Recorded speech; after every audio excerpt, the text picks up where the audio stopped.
உலகை எழுப்பும் ஞாயிறு அங்கே குடியிருப்பான். அவன் ஆனை முகத்தனின் அடியவர் மனத்தில் ஒளியாய் வந்து கொலுவிருப்பான்.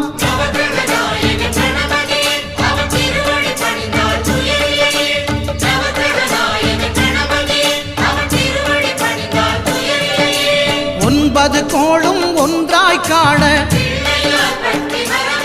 அங்கு கற்பகம் என்னும் கடவுளின் மெய்யில்